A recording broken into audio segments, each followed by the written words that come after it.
is not even about what you know, it's about how well can you take a test. Like, is there some kind of method to test taking that I don't know besides just studying the content? And I don't recommend this to anyone. I was tired. I sat down, I was answering the questions, I was falling asleep. I didn't know if I was going to pass that exam. But what I've learned about studying for boards, number one. Hey guys, this is Mitchell Trades and welcome back to my channel. If you're new here, welcome. My name is Michelle. I'm a pediatric nurse practitioner, and this channel is all about my life, transitioning from a nurse to an NP and everything revolving around it. If you're an oldie but a goodie, welcome. Thank you so much for clicking this video and watching. Thank you for being a part of the family and continually supporting me. Today I wanted to talk about boards. Boards.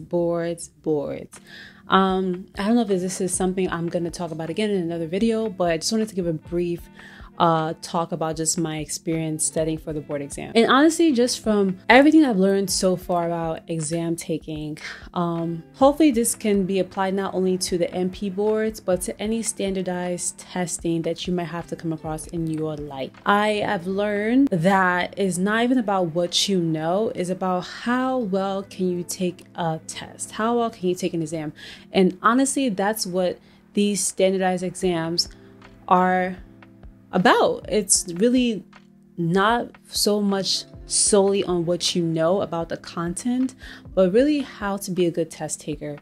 I remember this narrative being mentioned to me when I was taking the SATs back in high school, but it didn't make sense to me because I'm like, what do you mean? Like, you need to know the content for you to take the exam.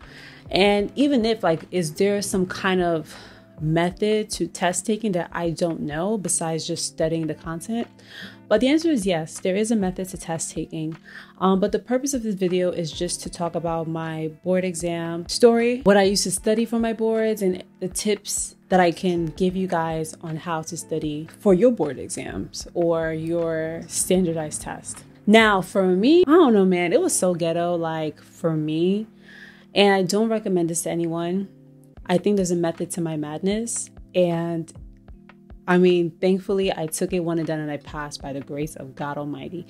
But I cannot recommend this to anyone, but from everything that I've learned from my experience studying for the boards, I can give you what you need to know. But I'm gonna start off by my story. So I did, like, you know, I graduated, So I graduated in May. I had my graduation party in June. July, I did have my friend's birthday trip, so I realized, okay, I want to get those out the way. I guess I didn't want to do it before because, one, I didn't have enough time to study mentally, just planning a party and also planning for a trip. Like, it was just a lot mentally. So I decided to wait. So May, June, July, August. Okay, like 2-3 months, not bad. But in the time being, I did study. I mentioned in the previous video, but I will mention it again. My school partnered with a company where we were given these review books by Fitzgerald. That was the name, Fitzgerald NP review book. And throughout our curriculum, we were studying that textbook, taking the quizzes and exams, and it was a part of our grade. So reviewing for the boards was already embedded in our curriculum already. But outside of that, I did use Maria Leak textbook to study. It did come with a digital course, so I did have the app downloaded on my phone, and also I had it on my computer as well. So not only did I have the textbook to study, but I also had digital access as well. That's all I used to study. I was studying, I was locked in a room, going to the library. It was a bit miserable. I think sometimes with school, like, you tend to isolate yourself and it can be a bit miserable. So that's why there's always time that you have to make to rest or to just socialize with the world. So I remember I had gone to a wedding the day before my exam because I was like, you know what? I have just studied. I am tired of looking at a textbook and looking at questions. Let me just have some sort of social activity. So I did go to my friend's wedding the day before my exam. Actually, I think 2 days before my exam. And then I don't know why, but I booked my exam. I think that was probably the only time available because I wanted to get it done in August. It was the end of August. I booked my exam for like 5:30 p.m., which is a mistake, number one. At least for me, my advice to you, just never take an evening exam. So I spent the rest of my day, like, in the morning, I'm like, okay, typically you don't want to be stressed or tired, but girl, I was tired. Well, not girl, but man, Listen, I was tired when it was time for me to take my exam, because even though I didn't spend the daytime studying because I wanted to rest my brain, I realized I was doing a lot of running around and errands and stuff like that. So when it was time for me to go for my exam, I was tired. I sat down, I was answering the questions, I was falling asleep. But I'm like, God, please help me.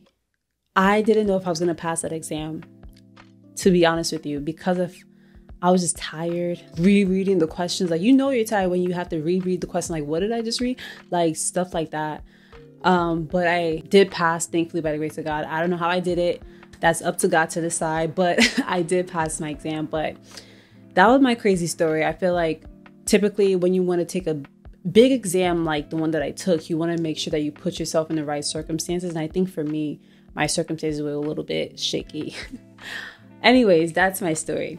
But what I've learned about studying for boards, number one, you have to practice questions. Like I tell people all the time, this is really the truth of what it is. Like, it's not even about like reading the content, reading the textbook. You've done that when you're in school. You've done that when you're in the classroom, when you listen to lectures. Now you have to be comfortable with taking tests, like taking exams and answering questions, knowing how the questions are worded.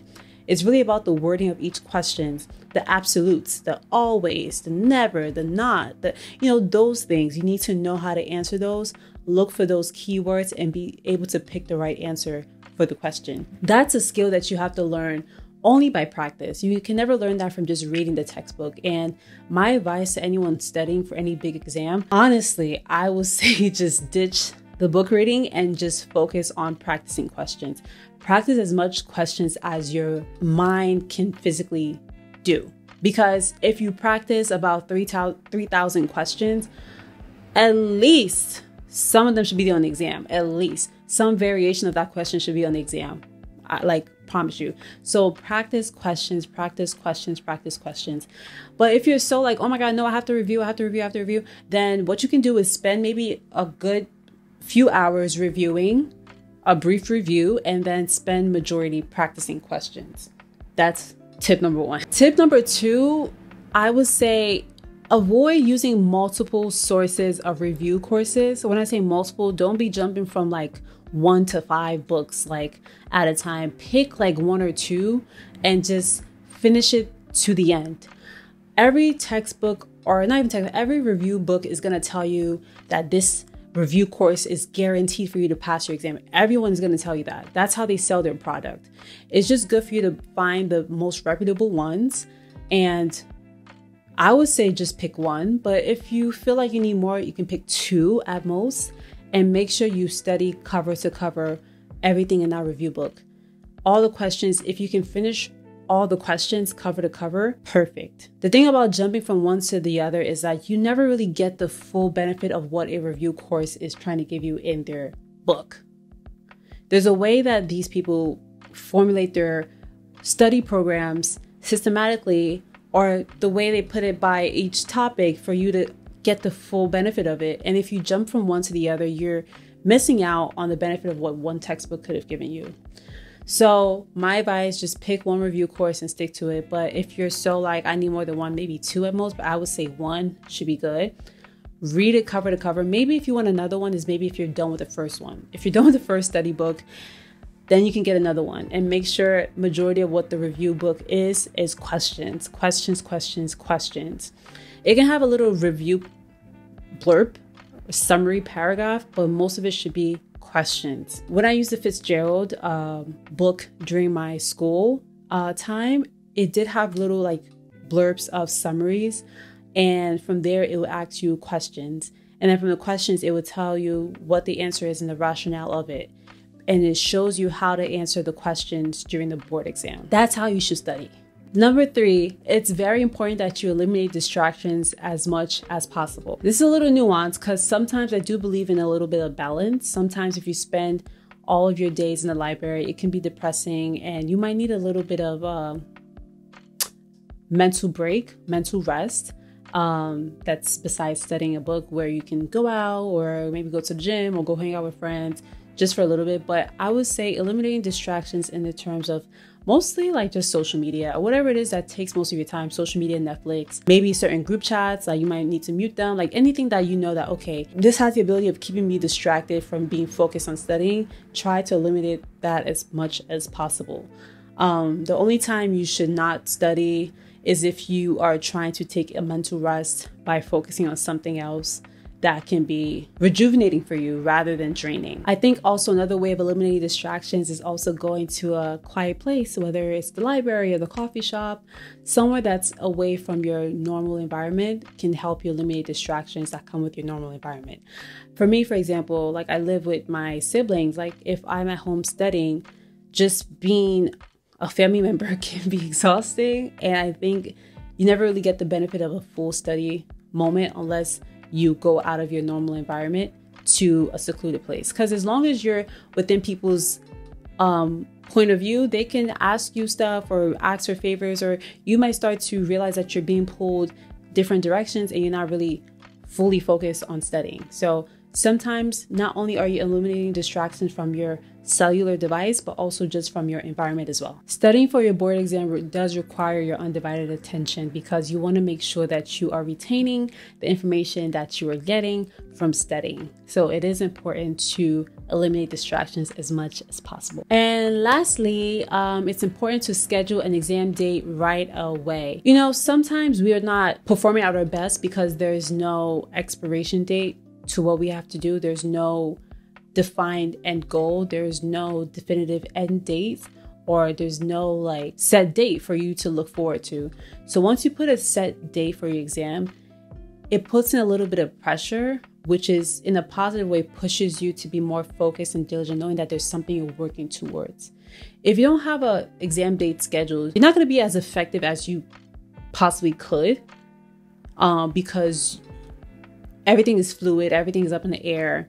There's no pressure for you to really go in on studying.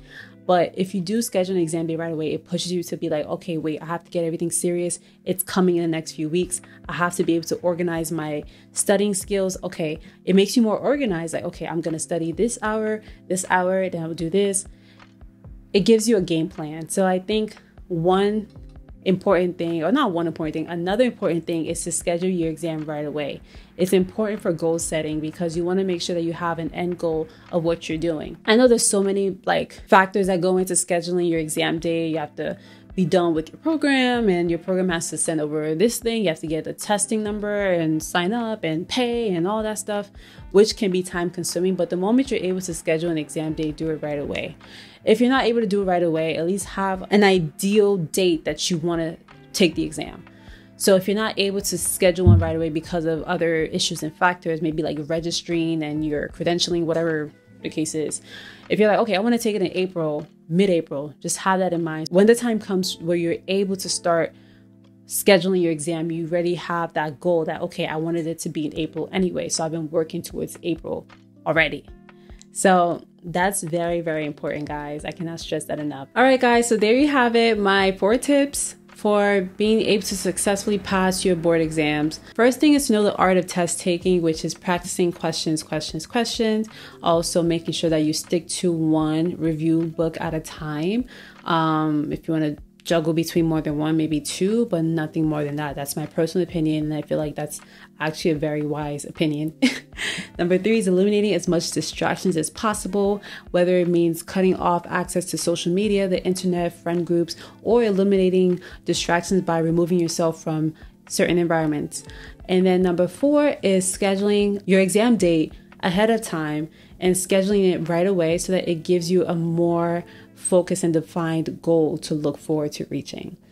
All right, guys, I hope this video helped you guys. If you have any questions at all, feel free to hit the comment section with your questions and commentaries. I'll be glad to respond and interact and keep a conversation going. If you like this video, please hit a thumbs up and also share it to your friends and family if you feel like they'll benefit from this video.